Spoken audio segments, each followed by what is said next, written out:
ಇವತ್ತು ನಾವು ಯಾವ ಪತ್ರಿಕೆ ಕಲಿಯೋಣ? ಇವತ್ತು ನಾವು ಕಲಿಯುವಂಥ ಪತ್ರಿಕೆ ಥೆಸಲೋನಿಕ ಪತ್ರಿಕೆ. 1 ಥೆಸಲೋನಿಕ 2 ಥೆಸಲೋನಿಕ ಪತ್ರಿಕೆ ಅಂತ ಬೈಬಲಲ್ಲಿದೆ. ಥೆಸಲೋನಿಕ ಪತ್ರಿಕೆಯನ್ನು ನಾವು ಕಲಿಯೋಣ. ದ ಗ್ರೇಟ್ ಅಲೆಕ್ಸಾಂಡರ್, ಎಷ್ಟು ಜನರಿಗೆ ಗೊತ್ತು? ಓದ್ದವ್ರಿಗೆಲ್ಲರಿಗೂ ಗೊತ್ತಲ್ಲ. ದ ಗ್ರೇಟ್ ಅಲೆಕ್ಸಾಂಡರ್ ಅಂತ ಒಬ್ಬ ದೊಡ್ಡ ರಾಜ ರೀ. ಅವನು ಭಾಳ ಫೇಮಸ್. ಯಾಕೆ ಫೇಮಸ್ ಅಪ್ಪ ಅಂದರೆ ಪ್ರಪಂಚವನ್ನು ಗೆದ್ದಿರುವ ರಾಜ ಅವನು. ಯಾರು? ಪ್ರಪಂಚವನ್ನೇ ಗೆದ್ದಿರುವಂಥ ರಾಜ. ಅವ್ರ ತಂದೆ ಹೆಸರು ಫಿಲಿಪ್ಸ್ ಅಂತ. ಅವ್ರ ತಂದೆ ಹೆಸರೇನು? ಫಿಲಿಪ್ಸ್ ಅಂತ. ಫಿಲಿಪ್ಸ್ ಅನ್ನುವಂಥ ಅವರ ತಂದೆ ಗ್ರೀಸ್ ಸಾಮ್ರಾಜ್ಯವನ್ನು ಸ್ಥಾಪನೆ ಮಾಡಿದವನು. ಗ್ರೀಸ್ ಸಾಮ್ರಾಜ್ಯವನ್ನು ಸ್ಥಾಪನೆ ಮಾಡ್ದ. ಫಿಲಿಪ್ಸ್ ಅನ್ನುವಂಥ ಅವರ ತಂದೆಗೆ ಹೆಸರು ಬರಲಿಲ್ಲ, ಆದರೆ ಅಲೆಕ್ಸಾಂಡರ್ಗೆ ಹೆಸರು ಬಂತು. ಯಾಕೆ ಅಲೆಕ್ಸಾಂಡರ್ಗೆ ಹೆಸರು ಬಂತು ಅಂದರೆ ಅವನು ಪ್ರಪಂಚವನ್ನು ಗೆದ್ದಂಥ ವೀರ ಆಗಿರೋದ್ರಿಂದ ಅವನಿಗೆ ಹೆಸರು ಬಂತು. ಫಿಲಿಪ್ಸಿಗೆ ಯಾಕೆ ಹೆಸರು ಬರಲಿಲ್ಲ? ಅವನು ಪ್ರಪಂಚವನ್ನು ಗೆಲ್ಲಿಲ್ಲ, ಆದರೆ ಗ್ರೀಸ್ ಸಾಮ್ರಾಜ್ಯವನ್ನು ಅವನು ಸ್ಥಾಪನೆ ಮಾಡ್ದ. ಗ್ರೀಸ್ ಸಾಮ್ರಾಜ್ಯವನ್ನು ಸ್ಥಾಪನೆ ಮಾಡ್ದ. ಗ್ರೀಸ್ ಸಾಮ್ರಾಜ್ಯದಲ್ಲಿ ಎಲ್ಲ ಪಟ್ಟಣಗಳನ್ನ ಗೆದ್ದು ಬಂದಿದ್ದ. ಒಂದೇ ಒಂದು ಊರು ಗೆಲ್ಲಕ್ಕಾಗಲಿಲ್ಲ. ಆ ಊರ ಹೆಸರು ಸೋಲೋನಿಕಾ ಅಂತ. ಆ ಊರ ಹೆಸರು ಸೋಲೋನಿಕಾ ಅನ್ನುವಂಥ ಒಂದು ಊರು ಗೆಲ್ಲಕ್ಕಾಗಲಿಲ್ಲ ಅವನಿಗೆ. ಆ ಊರನ್ನು ಗೆದ್ದವರಿಗೆ ನಾನು ಅರ್ಧ ರಾಜ್ಯ ಬೇಕಾದರೂ ಕೊಡ್ತೀನಿ ಅಂತ ಒಂದು ಅನೌನ್ಸ್ಮೆಂಟ್ ಮಾಡ್ದ. ಎಲ್ಲ ಸೇನಾಧಿಪತಿಗಳು ಸೈನಿಕರನ್ನೆಲ್ಲರನ್ನು ಕರೆದು ಆ ಊರನ್ನು ಗೆದ್ದವರಿಗೆ ಆ ಊರನ್ನು ತಮ್ಮ ಮುಷ್ಟಿಯಲ್ಲಿ ಇಟ್ಕೊಂಡ್ರೆ ನಾನು ನಿಮಗೆ ಅರ್ಧ ರಾಜ್ಯ ಬೇಕಾದರೂ ಕೊಡ್ತೀನಿ ಅಂತ ಅನೌನ್ಸ್ ಮಾಡ್ದ. ಆವಾಗ ಕೆಸೆಂಡರ್ ಅನ್ನುವಂಥ ಒಬ್ಬ ಸೇನಾಧಿಪತಿ ಬಂದು ರಾಜನಿಗೆ ಹೇಳ್ತಾನೆ, ನಿಮ್ಮ ಆಶೀರ್ವಾದ ನನ್ನ ಮೇಲಿದ್ದರೆ ನಾನು ಹೋಗಿ ಯುದ್ಧ ಮಾಡಿ ಆ ಸಾಮ್ರಾಜ್ಯವನ್ನು, ಆ ಪಟ್ಟಣವನ್ನು ನಾನು ಗೆಲ್ತೀನಿ ಅಂತ ಹೇಳ್ದ. ಸರಿಪ ಆಯಿತು, ನೀನು ಹೋಗು, ಗೆದ್ದು ಬಾ ಅಂತ ಹೇಳ್ದ. ಅವಾಗ ಇವನು ಹೋಗಿ ಯುದ್ಧ ಮಾಡಿ ಗೆದ್ದು ತಿರುಗಿ ವಾಪಸ್ ಬಂದು ಆ ರಾಜನಿಗೆ ಹೇಳ್ತಾನೆ, ಪ್ರಪಂಚದ ಭೂಪಟದಲ್ಲಿ ಸೋಲನಿಕಾ ಅನ್ನುವ ಪಟ್ಟಣದ ಹೆಸರು ಇಲ್ಲದಂಗೆ ಮಾಡಿದ್ದೀನಿ ಅಂದ. ಆವಾಗ ರಾಜನಿಗೆ ಟೆನ್ಷನ್ ಆಗಿಬಿಡುತ್ತೆ. ಅಲ್ಲಪ್ಪ, ನಾನು ಊರು ನಾಶ ಮಾಡು ಅಂತ ಹೇಳಿಲ್ಲ, ಜನರನ್ನ ಸಾಯಿಸು ಅಂತ ನಾನು ಹೇಳಿಲ್ಲ. ಆ ಊರು ನಮ್ಮ ಮುಷ್ಟಿಯಲ್ಲಿರಬೇಕು, ಆ ಊರು ನಮ್ಮ ಕೈ ಕೆಳಗಿರಬೇಕು. ಆ ಥರ ಅದನ್ನು ನೀನು ಆಕ್ರಮಣ ಮಾಡಬೇಕು ಅಂತ ನಾನು ಹೇಳಿದೆ. ನೀನು ಹೆಸರಿಲ್ದಂಗೆ ಮಾಡಿದೆ ಅಂತೇಳಿಪ್ಪ, ನಾಶನ ಮಾಡಿಬಿಟ್ಟಿದೆಯಲ್ಲಪ್ಪ ನೀನು ಅಂತ ರಾಜ ಹೇಳ್ದ. ಅದಕ್ಕೆ ಅವನು ಕೆಸೆಂಡರ್ ಅನ್ನುವಂಥ ಸೇನಾಧಿಪತಿ ಹೇಳ್ತಾನೆ, ಇಲ್ಲ ಇಲ್ಲ ಸ್ವಾಮಿ, ನಾನು ಅವ್ರು ಯಾರನ್ನೂ ಕೊಂದಿಲ್ಲ, ಅದನ್ನು ಮುಷ್ಟಿಯಲ್ಲಿಟ್ಟಿದ್ದೀನಿ. ಪ್ರಪಂಚದ ಭೂಪಟದಲ್ಲಿ ಆ ಹೆಸರು ಇಲ್ದಂಗೆ ಮಾಡಿದ್ದೀನಿ ಅಂದರೆ ಅದರ ಅರ್ಥ ಸೋಲೋನಿಕಾ ಅನ್ನುವ ಆ ಪಟ್ಟಣಕ್ಕೆ ಬೇರೆ ಹೆಸರಿಟ್ಟಿದ್ದೀನಿ ಅಂದ. ಬೇರೆ ಹೆಸರಿಟ್ಟಿದ್ದೀನಿ. ಅದಕ್ಕೆ ನಾನು ಹೇಳಿದೆ, ಪ್ರಪಂಚದಲ್ಲಿ ಆ ಹೆಸರಿಲ್ದಂಗೆ ನಾನು ಮಾಡಿದ್ದೀನಿ, ಭೂಪಟದಲ್ಲಿ ಹೆಸರಿಲ್ದಂಗೆ ಮಾಡಿದ್ದೀನಿ ಅಂತ ಹೇಳಿದೆ ಅಷ್ಟೇ. ಆದರೆ ಆ ಹೆಸರನ್ನು ನಾನು ಬದಲಾಯಿಸಿದ್ದೀನಿ, ಬೇರೆ ಹೆಸರಿಟ್ಟಿದ್ದೀನಿ ಅಂತ. ಏನು ಹೆಸರಿಟ್ಟಿದೆಯಪ್ಪ ಅಂತ ಕೇಳಿದರು. ಆವಾಗ ಅವನು ಸ್ವಲ್ಪ ನಾಚಿಕೊಂಡು ಸಂಕೋಚ ಪಟ್ಕೊಂಡು ಹೇಳ್ದ, ನಿಮ್ಮ ಮಗಳ ಹೆಸರೇ ಇಟ್ಟಿದ್ದೀನಿ ನಾನು ಅಂತ. ಹೌದಾ, ನನ್ನ ಮಗಳ ಹೆಸರು ಆ ಊರಿಗೆ ಇಟ್ಟಿದೀಯಾ? ಏನಿಟ್ಟಿದೀಯಪ್ಪ ಅಂದ. ಥೆಸಲೋನಿಕಾ ಅಂತ ಇಟ್ಟಿದ್ದೀನಿ ಆ ಊರಿಗೆ ಹೆಸರು ಅಂದ.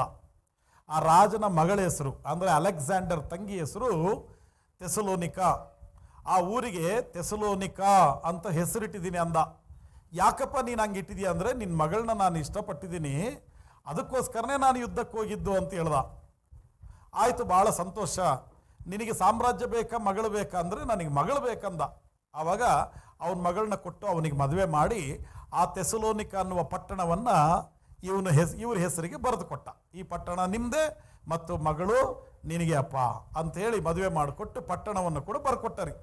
ಅದು ಆ ಊರಿನ ಹೆಸರು ಹಂಗೆ ಬಂತು. ಮೊದಲು ಆ ಊರಿಗಿದ್ದಿದ್ದು ಸೋಲೋನಿಕಾ ಅಂತ ಹೆಸರಿತ್ತು. ಆಮೇಲೆ ಇವನು ಗೆದ್ದ ನಂತರ ಆ ಊರಿಗೆ ಥೆಸಲೋನಿಕಾ ಅಂತ ಹೆಸರಿಟ್ಟರು. ಪೌಲ್ ಅಂತ ಭಕ್ತ ಇದ್ದಾನಲ್ಲ ಬೈಬಲಲ್ಲಿ, ನಿಮಗೆ ಗೊತ್ತಿದೆ ಅಲ್ಲ, ಪೌಲ್. ಯಾವಾಗಲೂ ನಾನು ಹೇಳ್ತಾ ಇರ್ತೀನಿ ಪೌಲ್. ಆ ಭಕ್ತ ಯೇಸು ಸ್ವಾಮಿನ ನಂಬಿದ ನಂತರ ಸೇವೆ ಮಾಡೋಕ್ಕೆ ಅಂತ ಬಂದರು. ಸೇವೆ ಮಾಡೋಕ್ಕೆ ಬಂದು ಹಿಂಗೆ ವೇದಿಕೆ ಮೇಲೆ, ಒಂದು ಮಂದಿರಕ್ಕೆ ಹೋಗಿ ವೇದಿಕೆ ಮೇಲೆ ನಿಂತ್ಕೊಂಡು ವಾಕ್ಯ ಹೇಳೋಕ್ಕೆ ಅಂತ ನಿಂತ್ಕೊಂಡ. ಆವಾಗ ಜನರೆಲ್ಲರೂ ಹೆದರಿ ಓಡೋಗ್ಬಿಟ್ರು. ಆವಾಗ ಇವನು ಜನರನ್ನ ಕರೆದ, ಬರ್ರಪ್ಪ ಕುತ್ಕೊಳ್ರಿ, ನಾನು ವಾಕ್ಯ ಹೇಳ್ತೀನಿ, ವಾಕ್ಯ ಸಾರ್ತೀನಿ ಅಂದರೆ ಜನ ಅವನ ವಾಕ್ಯವನ್ನು ಸ್ವೀಕಾರ ಮಾಡಲಿಲ್ಲ.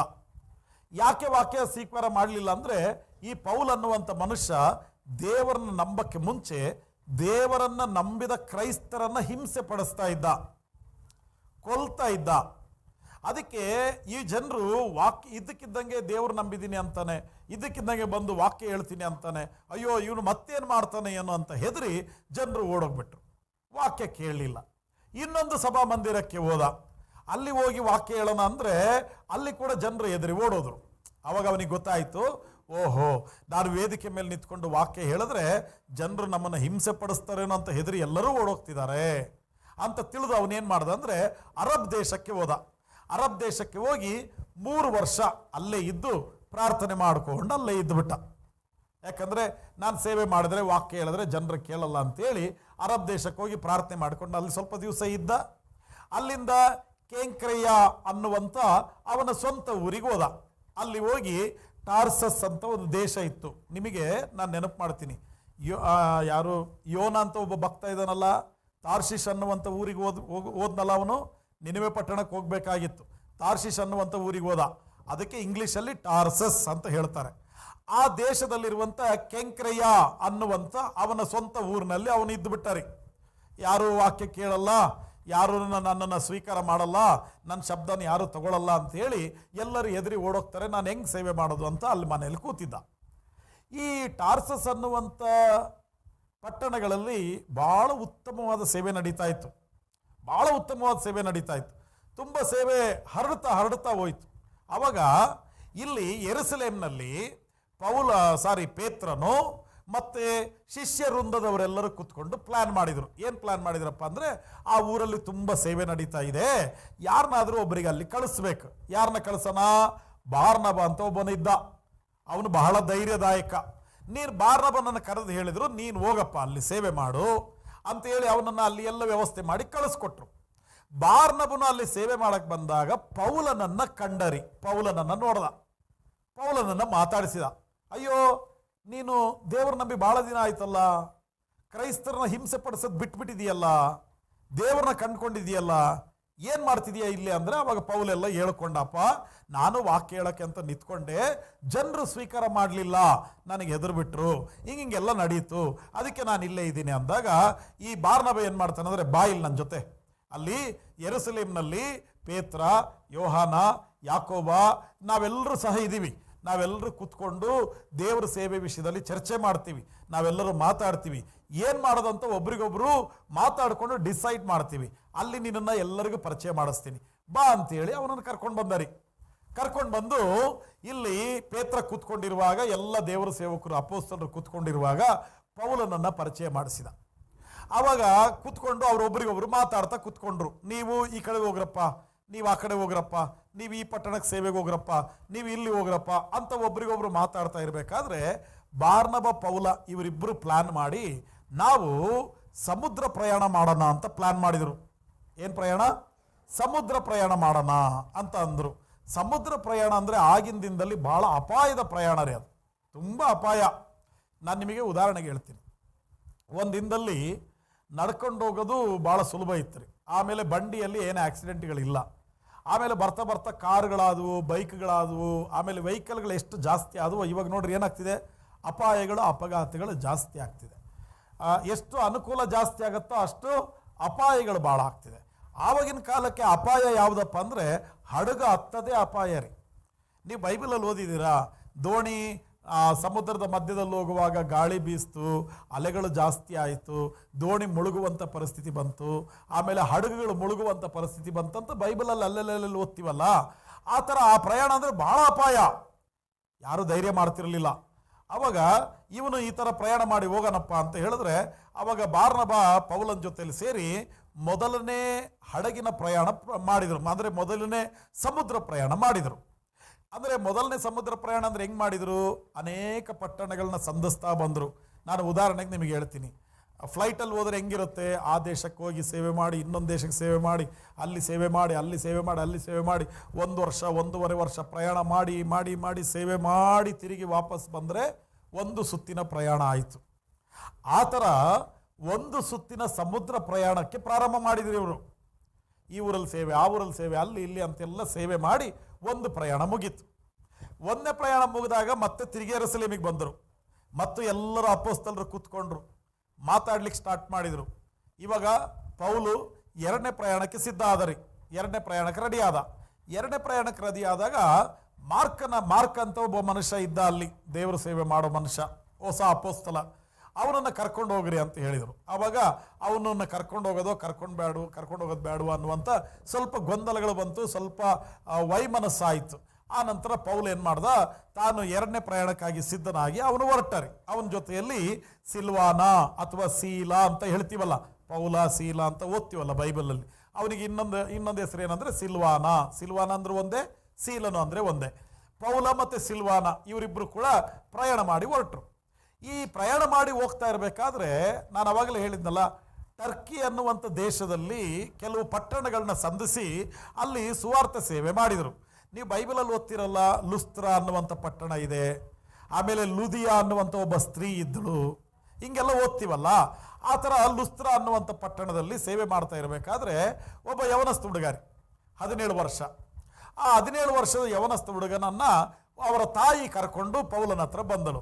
ಪೌಲನ ಹತ್ರ ಬಂದು ಏನು ಹೇಳ್ತಾಳಂದರೆ, ಪೌಲ, ನನ್ನ ಮಗ ಇವನು, ಅವನಿಗೆ ಭಾಳ ಒಳ್ಳೆ ವಾಕ್ಯ ಕಲಿಸಿದ್ದೀನಿ, ದೇವ್ರ ವಾಕ್ಯ ಎಲ್ಲ ಚೆನ್ನಾಗಿ ಗೊತ್ತು ಅವನಿಗೆ, ದೇವರ ವಾಕ್ಯದಲ್ಲಿ ಬೆಳೆದಿದ್ದಾನೆ, ನಿನ್ನ ಜೊತೆಲಿ ಸೇವೆ ಕರ್ಕೊಂಡು ಹೋಗು ಅಂದರು. ಆವಾಗ ಅವನು 17 ವರ್ಷದ ಹುಡುಗ ಅಲ್ಲ, ಅವಾಗ ಸ್ವಲ್ಪ ಪೌಲ ಹಿಂದೆ ಮುಂದೆ ಯೋಚನೆ ಮಾಡಿರಬೇಕು. ಆವಾಗ ಅವ್ರ ಅಜ್ಜಿ ಕೂಡ ಅಲ್ಲೇ ಇದ್ದಳು, ಅಂದರೆ ಪೌಲ ತಿಮೋತಿಯ ತಾಯಿಯ ತಾಯಿ, ಅವಳು ಕೂಡ ಅಲ್ಲೇ ಇದ್ಲು. ಅಜ್ಜಿ ಬಂದು ರಿಕ್ವೆಸ್ಟ್ ಮಾಡ್ತಾಳೆ, ಅಪ್ಪ ನನ್ನ ಮೊಮ್ಮಗ ಅವನು, ದಯವಿಟ್ಟು ನೀನು ಕರ್ಕೊಂಡು ಹೋಗ್ಬೇಕು ಸೇವೆಗೆ, ಅವನಿಗೆ ಭಾಳ ವಾಕ್ಯ ಕಲಿಸ್ಕೊಟ್ಟಿದ್ದೀವಿ ನಾವು ಅಂತ ಹೇಳಿದ್ರು ಅವರು. ಅವಾಗ ಹೌದಾ, ಸರಿಪ, ಏನು ನಿನ್ನ ಹೆಸರು ಅಂತ ಕೇಳ್ದ ಪೌಲು. ಅವಾಗ ಅವನು ಹೇಳ್ತಾನೆ, ನನ್ನ ಹೆಸರು ತಿಮೋತಿ ಅಂತಾನೆ. ಏನು ಅವನ ಹೆಸರು? ತಿಮೋತಿ. ಅವಾಗ ಹೌದಾ, ಸರಿ ಆಯ್ತು ಬಾ ನನ್ನ ಜೊತೆಯಲ್ಲಿ ಅಂತ ಅವನ ಜೊತೆ ಕರ್ಕೊಂಡು ಸೇವೆಗೆ ಹೊರಟ. ಹೋಗ್ತಾ ದಾರಿಯಲ್ಲಿ ಲೂಕನು ಕೂಡ ಅವ್ರ ಜೊತೆಯಲ್ಲಿ ಸೇರಿಕೊಂಡ. ಲೂಕ ಯಾರಪ್ಪ? ಅವನು ವೈದ್ಯ, ಡಾಕ್ಟರ್. ಅವನು ಲೂಕನ ಸುವಾರ್ತೆಯನ್ನು ಬರೆದಿದ್ದ ಅವನೇ, ಆಮೇಲೆ ಅಪೊಸ್ತಲರ ಕೃತ್ಯ ಬರೆದದ್ದು ಅವನೇ. ಆ ಲೂಕ ಇವ್ರ ಜೊತೆಯಲ್ಲಿ ಸೇರಿಕೊಂಡ್ರು. ಇವಾಗ ಯಾರ್ಯಾರಾದರೂ? ಪೌಲ, ಮತ್ತು ಸಿಲ್ವಾನ, ಆಮೇಲೆ ತಿಮೋತಿ, ಮತ್ತು ಯಾರು? ಲೂಕ. 4 ಜನ ಜೊತೆ ಸೇರಿ ಎರಡನೇ ಪ್ರಯಾಣ ಸ್ಟಾರ್ಟ್ ಮಾಡಿದರು. ಎರಡನೇ ಪ್ರಯಾಣದಲ್ಲಿ ಹೋಗ್ತಾ ಯುರೋಪ್ ಖಂಡಕ್ಕೆ ಹೋದರು. ಇವಾಗಿನ ಯುರೋಪ್ ಇದೆಯಲ್ಲ, ಅಲ್ಲಿಗೆ ಹೋದರು. ಅಲ್ಲಿ ಫಿಲಿಪ್ ಅನ್ನುವಂಥ ಪಟ್ಟಣನ ಸೇರಿದರು. ಅಲ್ಲಿ ಸೇವೆ ಮಾಡಿದರು. ಸ್ವಲ್ಪ ದಿನ ಸೇವೆ ಮಾಡಿ ಲೂಕನಿಗೆ ಹೇಳ್ತಾರೆ, ಲೂಕ, ನೀನು ಸ್ವಲ್ಪ ದಿನ ಇಲ್ಲೇ ಇರಪ್ಪ, ಇಲ್ಲೇ ಇದ್ದು ನೀನು ಸೇವೆ ಮಾಡು, ನಾವು ಇಲ್ಲಿಂದ ಮುಂದಕ್ಕೆ ಪ್ರಯಾಣ ಮಾಡ್ತೀವಿ ಅಂತ ಹೇಳಿದರು. ಸರಿ, ಲೂಕ ಸ್ವಲ್ಪ ಅನುಭವದಲ್ಲಿ ದೊಡ್ಡವನು, ಆಮೇಲೆ ವಯಸ್ಸಲ್ಲೂ ದೊಡ್ಡವನು, ಆಮೇಲೆ ಸಾಲದಕ್ಕೆ ಡಾಕ್ಟರು. ಅವನು ಸೇವೆದು ಆದ್ಯತೆ ಅವನಿಗೆ ಅರ್ಥ ಆಗತ್ತೆ, ಅವನಿಗೆ ವಾಕ್ಯ ಅನುಭವ ಭಾಳ ಇದೆ ಅವನಿಗೆ. ಅದಕ್ಕೆ ಅವನೇನು ಹೇಳ್ದಂದ್ರೆ, ಆಯಿತು, ನಾನು ಇಲ್ಲಿನ ವಿಚಾರ ನಾನು ನೋಡ್ಕೊಳ್ತೀವಿ, ನೀವು 3 ಕೂಡ ಮುಂದಕ್ಕೆ ಹೋಗ್ರಪ್ಪ ಅಂತ ಅಂದರು. ಇವರು 3 ಸಹ ಪ್ರಯಾಣ ಮಾಡ್ತಾ ಬಂದರು. ಮತ್ತೆ ಈಗ ಪ್ರಯಾಣ ಮಾಡ್ತಾ ಎಲ್ಲಿಗೆ ಬಂದ್ರಪ್ಪ ಅಂದರೆ ಈ ಥೆಸಲೋನಿಕಕ್ಕೆ ಬಂದರು. ನಾನು ಅದಕ್ಕೆ ಇದೆಲ್ಲ ಸ್ಟೋರಿ ಹೇಳ್ತಾ ಇದ್ದೀನಿ. ಎಲ್ಲಿಗೆ ಬಂದರು ಇವರು? ಎಲ್ಲಿಗೆ ಬಂದರು? ಈ ಥೆಸಲೋನಿಕ ಅನ್ನುವಂಥ ಪಟ್ಟಣ ಇದೆಯಲ್ಲ, ಇಲ್ಲಿಗೆ ಬಂದರು. ಇಲ್ಲಿಗೆ ಬಂದಾಗ ಇಲ್ಲಿ ರೋಮ್ನವರಿದ್ದರು, ರೋಮ್ ಸಮುದಾಯದವರಿದ್ದರು, ರೋಮ್ ಜನರಿದ್ದರು, ಆಮೇಲೆ ಗ್ರೀಕ್ ಜನರಿದ್ದರು, ಆಮೇಲೆ ಯಹೂದ್ಯರಿದ್ದರು. 3 ಥರದ ಸಮುದಾಯದ ಜನರಿದ್ದರು. ಈಗ ಉದಾಹರಣೆಗೆ ನಮ್ಮ ಊರುಗಳಲ್ಲಿ ಬೇರೆ ಬೇರೆ ಸಮುದಾಯದ ಜನರು ಎಲ್ಲರೂ ಒಟ್ಟಿಗೆ ಸೇರಿ ನಾವು ಜೀವನ ಮಾಡ್ತೀವಲ್ಲ, ಆ ಥರ ಥೆಸಲೋನಿಕದಲ್ಲಿ ರೋಮ್ ಪಟ್ಟಣದ ಜನರಿದ್ದರು, ಆಮೇಲೆ ಗ್ರೀಕರಿದ್ದರು, ಆಮೇಲೆ ಯಹೂದ್ಯರಿದ್ದರು. ರೋಮ್ ಜನರು ಎಂಥವರಪ್ಪ ಅಂದರೆ ಅವರು ಪರಾಕ್ರಮಶಾಲಿಗಳು, ಯುದ್ಧ ವೀರರು. ನಾನೊಂದ್ಸರಿ ನಿಮಗೆ ಹೇಳಿದ್ದೆ, ನೆನಪಿದೆಯೋ ಇಲ್ಲೋ ಗೊತ್ತಿಲ್ಲ. ರೋಮ್ ಜನರದ್ದು ಒಂದು ಸ್ವಭಾವ ಏನಂದರೆ, ಕೇಳಿ ಪಡೆಯಲ್ಲ, ಅವರು ಗೆದ್ದು ಪಡಿತಾರೆ. ನಾ ಹೇಳಿದ್ ಗೊತ್ತಾಯ್ತಾ? ಅವ್ರು ಕೇಳಿ ಪಡೆಯೋದಿಲ್ಲ. ಏನಾದರೂ ಒಂದು ಬೇಕು ಅಂದರೆ, ಅಪ್ಪ ನನಗೆ ಕೊಡ್ರಪ್ಪ, ಹಿಂಗೆ ಕೇಳಲ್ಲ. ಅವ್ರು ಗೆದ್ದು ಪಡಿತಾರೆ. ಬೇಕಾದರೆ ಯುದ್ಧ ಇಡಬೇಕಾದ್ರೆ, ಚಾಲೆಂಜ್ ಇಡಬೇಕಾದ್ರೆ, ಜಗಳ ಇಡು, ಫೈಟ್ ಇಡು, ಬೇಕಾದ್ರೆ ಫೈಟ್ ಮಾಡಿ ನಾವು ತಗೊಳ್ತೀವಿ, ಆದರೆ ಬೇಡಿ ನಿಮ್ಮ ಹತ್ರ ತಗೊಳ್ಳಲ್ಲ. ಆ ಥರದ ಜನ ಅವರು ರೋಮ್ ಜನರು. ಗ್ರೀಕ್ ಜನರಿದಾರಲ್ಲ, ಅವರು ಬಹಳ ಜ್ಞಾನಿಗಳು, ಬಹಳ ವಿದ್ಯಾವಂತರು. ಅವರು ಗ್ರೀಕ್ ದೇಶದಲ್ಲಿ ಅದಕ್ಕೆ ದೊಡ್ಡ ದೊಡ್ಡ ಕಾಲೇಜುಗಳು, ಪಾಂಡಿತ್ಯ ಇರುವಂಥ ಕಟ್ಟಡಗಳು ಇರ್ತವೆ. ಅವರು ಬಹಳ ಜಾಣರವರು. ಆಮೇಲೆ ಯಹೂದ್ಯರೆಂಥವರಪ್ಪ, ಇವರು ಧಾರ್ಮಿಕ ಜನರು. ದೇವ್ರನ್ನ ಆರಾಧನೆ ಮಾಡಬೇಕು, ಪ್ರಾರ್ಥನೆ ಮಾಡಬೇಕು, ಆಚಾರ ವಿಚಾರಗಳು, ಶನಿವಾರ ದಿವಸ ಸಬ್ಬತ್ತನ್ನು ಆಚರಿಸಬೇಕು, ಇಂಥ ಜನರು ಇವರು. ಯಾರು? ಯಹೂದ್ಯರು. ರೋಮ್ ಜನರು ಯುದ್ಧ ವೀರರು, ಗ್ರೀಕ್ ಜನರು ಜ್ಞಾನಿಗಳು, ಆಮೇಲೆ ಯಹೂದ್ಯರು ಧಾರ್ಮಿಕತೆಯನ್ನು ಆಚರಿಸುವವರು. ಈ 3 ಥರದ ಜನರು ಕೂಡ ಥೆಸಲೋನಿಕದಲ್ಲಿದ್ದರು. ಇವನು ಥೆಸಲೋನಿಕಕ್ಕೆ ಹೋದ ತಕ್ಷಣವೇ ಇವರು 3 ಯಹೂದ್ಯರಲ್ಲ, ಆ ಯಹೂದ್ಯ ಜನರು ಸ್ವಲ್ಪ ಜನ ಇದ್ದರು ಅಷ್ಟೇ ಥೆಸಲೋನಿಕದಲ್ಲಿ, ಬೆರಳೆಣಿಕೆ ಅಷ್ಟು ಜನ ಇದ್ದರು. ಅವರು ಒಂದು ಸಭಾಮಂದಿರವನ್ನು ಕಟ್ಕೊಂಡಿದ್ದರು. ಅದಕ್ಕೆ ಸಿನಾಗೋಗ್ ಅಂತ ಹೇಳ್ತಾರೆ. ಏನಂತಾರೆ ಅದಕ್ಕೆ? ಸಿನಾಗೋಗ್ ಅಂತ ಹೇಳ್ತಾರೆ, ಸಭಾಮಂದಿರ. ನಾನು ಸರಿ ವಾಕ್ಯ ಕೇಳುವಾಗ ಹೇಳಿದ್ನಲ್ಲ, ಯೆರೆಮೀಯನು ಸಭಾಮಂದಿರದ ಯಾಯೀರನು ಸಭಾಮಂದಿರದ ಅಧಿಕಾರಿಯಾಗಿದ್ದನು ಅಂತ ಹೇಳಿದ್ನಲ್ಲ, ಆ ಥರದ ಒಂದು ಸಭಾಮಂದಿರ ಕಟ್ಕೊಂಡಿದ್ರು. ಅವಾಗ ಶುಕ್ರವಾರ ಸಾಯಂಕಾಲ ಇವರು ಯಹೂದ್ಯರು ಯಾರೋ ನಮ್ಮ ಊರಿಗೆ ಹೊಸಬ್ರು 3 ಬಂದಿದ್ದಾರಂತೆ ಅಂತ ಗೊತ್ತಾಯ್ತು. ಅವಾಗ ಪೌಲನನ್ನು ಕಂಡು ಆ ಯಹೂದ್ಯರು ಮಾತಾಡಿಸಿ, ಬಾರಪ್ಪ ಎಲ್ಲಿಂದ ಬಂದಿದ್ಯಾ ಏನು ಅಂತಂದ್ರು. ಇಂತಿಂಥ ಕಡೆಯಿಂದ ಬಂದಿದ್ದೀನಿ. ಗಮಲಿಯೇಲ್ ಅಂತ ಒಬ್ಬನ ದೊಡ್ಡ ಟೀಚರ್ ಇದ್ರಲ್ಲ, ಭಾಳ ದೊಡ್ಡ ಉಪದೇಶಕರಿದ್ರಲ್ಲ, ಅವ್ರ ಹತ್ರ ನಾನು ವಾಕ್ಯ ಕಲ್ತವನು, ಅದಕ್ಕೆ ನಾನು ಇಲ್ಲಿ ವಾಕ್ಯ ಸಾರಬೇಕಂತ ಬಂದಿದ್ದೀನಿ ಅಂತ ಹೇಳ್ದ. ಅವಾಗ ಅವ್ರು ಏನು ಹೇಳ್ತಾರೆ ಅಂದರೆ, ಬಾರಪ್ಪ ಇವತ್ತು ಆರಾಧನೆ ಇಲ್ಲೇ ನಾವು ಮಾಡೋಣ, ಸಭೆಯಲ್ಲಿ ಇಲ್ಲೇ ಆರಾಧನೆ ಮಾಡೋಣ, ನೀನು ಬಾ, ಮತ್ತೆ ದೇವ್ರ ವಾಕ್ಯನ ಈ ವಾರ ನೀನು ಸಾರಪ್ಪ ಅಂತ ಹೇಳಿದರು. ಅವಾಗ ಪೌಲ ದೇವ್ರ ವಾಕ್ಯ ಸಾರಕ್ಕೆ ನಿಂತ್ಕೊಂಡರಿ. ದೇವ್ರ ವಾಕ್ಯ ಸಾರಕ್ಕೆ ನಿಂತ್ಕೊಂಡ.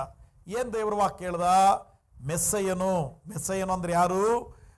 ಯೇಸು ಕ್ರಿಸ್ತನು, ಹುಟ್ಟಿ ಬರಬೇಕಾದ ಯೇಸು ಕ್ರಿಸ್ತನು, ಈ ಲೋಕಕ್ಕೆ ಮನುಷ್ಯನಾಗಿ ಬರಬೇಕಾದಂಥ ಯೇಸು ಕ್ರಿಸ್ತನು ಮೆಸ್ಸಯ್ಯನು.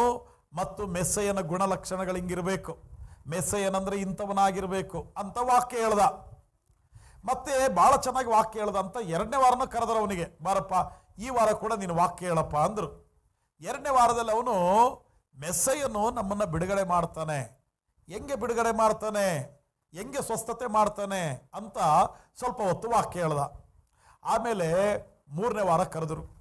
3ನೇ ವಾರ ಕರೆದಾಗ, ಇವತ್ತು ಕೂಡ ನೀನೇ ವಚನ ಹೇಳಪ್ಪ ಅಂದರು. 3 ಪ್ರಸಂಗ ಮಾಡ್ದ. ಥೆಸಲೋನಿಕ ಪಟ್ಟಣದಲ್ಲಿ ಪೌಲನು 3 ಪ್ರಸಂಗ ಮಾಡಿದ್ದು. 3ನೇ ಪ್ರಸಂಗ ಏನು ಮಾಡ್ದ? ಮೆಸ್ಸಯ್ಯನು ಮನುಷ್ಯನಾಗಿ ಹುಟ್ಟಿದಾನಲ್ಲ, ಅವನು ಯಾರಪ್ಪ ಅಂದರೆ ಯೇಸು ಕ್ರಿಸ್ತನು, ಆತನ ಹೆಸರು ಯೇಸು. ಅವನು ಯಾರು? ಯೋಸೇಫನ ಮಗನು. ಯೋಸೇಫನು ಬಡಗಿಯ ಯಾವ ಯೋಸೇಫ ಅಂತ ಕೇಳಿದ್ರು ಅವರು. ಅವಾಗ ಬಡಗಿ ಕೆಲಸ ಮಾಡ್ತಾನಲ್ಲ, ಆ ಬಡಗಿ ಕೆಲಸ ಮಾಡುವಂಥವನ ಮಗ ಯೇಸು ಸ್ವಾಮಿ ಅಂದಾಗ ಇವ್ರಿಗೆ ಸಿಟ್ಟು ಬಂದ್ಬಿಡ್ತಾರೆ. ಅವ್ರು ಏನು ತಿಳ್ಕೊಂಡ್ರು, ಯಹೂದ್ಯರು ಏನಂತಾರಂದ್ರೆ, ಯಹೂದ್ಯರ ಪದ್ಧತಿ ಹೇಳ್ತೀನಿ ನಾನು, ಕೇಳ್ರಿ ನಿಮಗೆ. ಯಹೂದ್ಯರು ಇವತ್ತಿಗೂ ಕೂಡ ಯೇಸು ಸ್ವಾಮಿಯೇ ಮೆಸ್ಸಯ್ಯನು ಅಂತ ಅವರು ನಂಬಲ್ಲ. ಇವತ್ತಿಗೂ ಅವರು ನಂಬಲ್ಲ. ದೇವರ ಮಹಾಕೃಪೆ, ನಾವು ಯಹೂದ್ಯರಲ್ಲದಿದ್ದರೂ ಸಹ, ನಾವು ಅನ್ಯರಾಗಿದ್ದರೂ ಸಹ, ಸರ್ವೇಶ್ವರನಾದ ದೇವರು ನಮಗೆ ಆ ಸತ್ಯವನ್ನು ಪ್ರಕಟ ಮಾಡಿದ್ದಾರೆ. ಹಲ್ಲೆಲೂಯಾ. ಅವರಿಗೆ ಆ ನಂಬಿಕೆ ಇಲ್ಲ. ಅದಕ್ಕೆ ಅವ್ರು ಏನು ಹೇಳಿದ್ರು ಅಂದರೆ, ಮೆಸ್ಸಯ್ಯನಂದ್ರೆ ಏನು ತಿಳ್ಕೊಂಡಿದ್ದೀಯಾ ನೀನು? ಅವರು ಪರಲೋಕದಿಂದ ಇಳಿದು ಬರಬೇಕು, ದೇವರಾಗಿರ್ಬೇಕು, ಅವರು ದೊಡ್ಡ ಬಿಡುಗಡೆ ಮಾಡೋರು.